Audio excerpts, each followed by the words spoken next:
Magkapatid na duo sa Mexico. Makichika kay Lars Santiago. Hola, amigo. Umaabot na ng 111 million hits ang video ng Moymoy Palaboy sa internet. Maging ang magkapatid na Rodfill at James na bumubuo ng duo, hindi makapaniwala na magiging ganito sila kasikat. Nakakapagpasaya pala kami. Ipagpapatuloy lang namin ang pagpapasaya. Kumbaga, ginagawa namin ang best namin. Nakakatuwa po at saka overwhelmed. Sana piso per view. Hindi lang sa Pilipinas click ang Moymoy Palaboy, kundi maging sa ibang bansa tulad ng Mexico. Nalaman na lang ng Moymoy Palaboy na ini-spoof sila ng isang TV show sa Mexico nang nag-email sa kanila ang isang Mexican fan. Nang i-check nila sa internet, ang show na may titulong Venga la Alegria, napanood nila mismo na pinag-uusapan sila sa show at ginagaya ang kanilang mga ginagawa.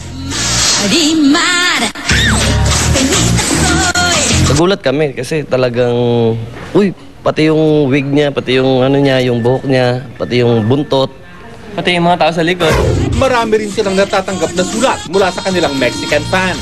Minsan may maraming nagko-comment sa atin sa Facebook ng mga Mexican na gusto tayong makita doon, gusto sana pumunta daw tayo doon. So karamihan, mga Meksikano, karamihan ng fans natin. Sa ngayon, tuloy-tuloy pa rin ang Moymoy Palaboy sa paggawa ng video para sa internet. At syempre, abala pa rin sila sa Bubble Gang. Tuloy-tuloy din ang kanilang gig sa mga bar kasama ang kanilang banda. Lars Santiago, updated sa Showbiz Happening. Sa pagbabalik na